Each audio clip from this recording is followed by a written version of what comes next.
Sahabat Pijar TV, terima kasih sudah klik video YouTube ini. Kiranya kebenaran firman yang saudara dapatkan menerangi kehidupan saudara.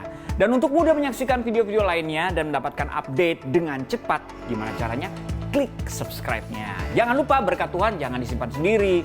Klik tombol share di bawah dan dibagikan video ini ke banyak orang sebanyak-banyaknya yang saudara kenal. Salam terang bagi Indonesia.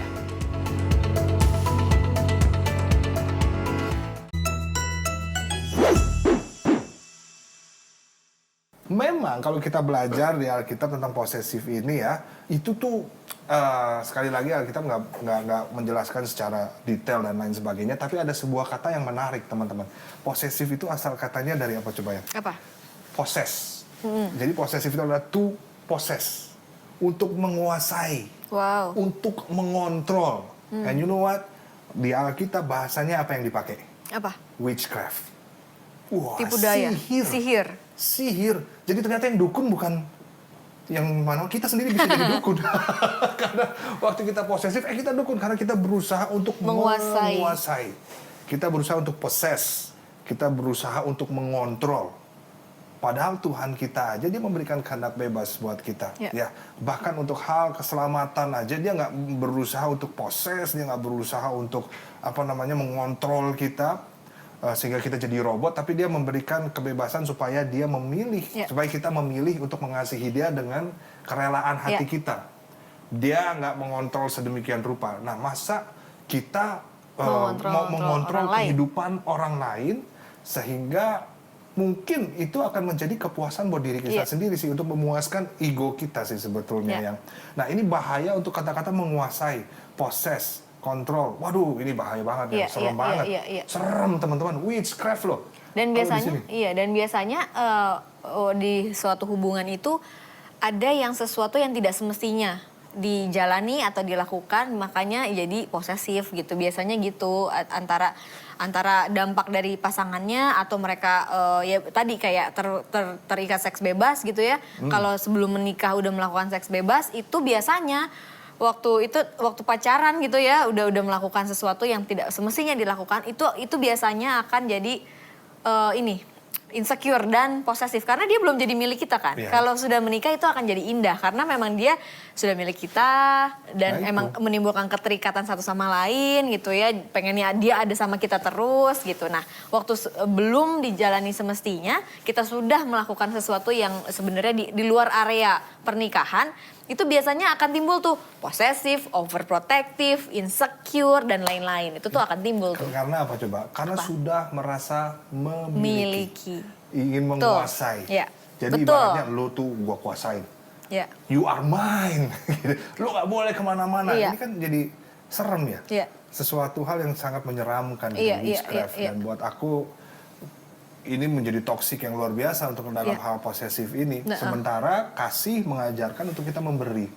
Kasih nggak mengajarkan kita untuk selalu menuntut. But it's all about giving. Itulah yang Tuhan Yesus lakukan dalam hidup kita ketika dia mengasihi kita. Dia tidak berusaha mengontrol, dia tidak berusaha menguasai, tapi dia berikan kasihnya kepada kita. Barang siapa percaya kepadanya tidak akan binasa, melainkan beroleh hidup yang kekal. Sehingga dia mau mati buat kita, even kita pun nggak mau menerima dia gitu. Itu kasih yang luar biasa. Nah, kasih yang benar adalah kasih yang menyelamatkan, sama kayak yang Tuhan Yesus kasih buat kita. Kalau kasihnya berupa kayak posesif gitu, nah itu udah beda cerita tuh. Itu udah termasuk yang posesif tadi, to possess dan lain sebagainya. Sedangkan kalau kita benar-benar mengasihi, nah itu ibaratnya kita memberi, menguatkan, men-encourage. Jadi nggak bikin dia panik, nggak bikin dia mau kerja juga susah, kayak aku dulu gitu ya. Tapi gini teman-teman, nggak belajar dari cuman keberhasilan kita gitu, nggak belajar doang dari keberhasilan hubungan seseorang. Tapi gini, kita share kegagalan kita juga biar teman-teman tuh tahu bahwa kita tuh pernah gagal juga dan maksudnya kegagalan itu bisa di-share biar jadi kekuatan buat teman-teman dan biar jadi nggak kejadian teman-teman gitu. Dan kita nggak malu untuk share ini karena menurut aku itu penting untuk teman-teman tahu bahwa itu tuh nggak nggak bagus gitu. Itu tuh jangan ditiru karena ujung-ujungnya akan melukai diri kita sendiri sih sebetulnya gitu. Melukai, apalagi kalau misalnya posesif kayak dipegang banget gitu kan, dikekang banget sehingga akan membuat pasangan teman-teman juga jadi capek. Jadi capek, betul. Dan jadi apa ya istilahnya waktu dia bisa perform bagus di kantornya karena kita yang terlalu posesif, dia jadi nggak bisa perform gitu ya, nggak bisa perform bagus gitu. Nah itu yang sebenarnya disayangkan gitu.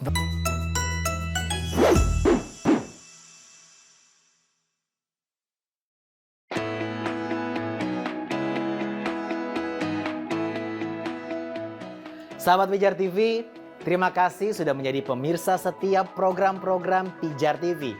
Kami sungguh rindu agar saudara bukan saja diberkati dengan menyaksikan program-program ini, tetapi juga dapat berinteraksi dengan kami untuk berdiskusi dan bahkan didoakan melalui WhatsApp dan telepon yang tertera di layar kaca ini.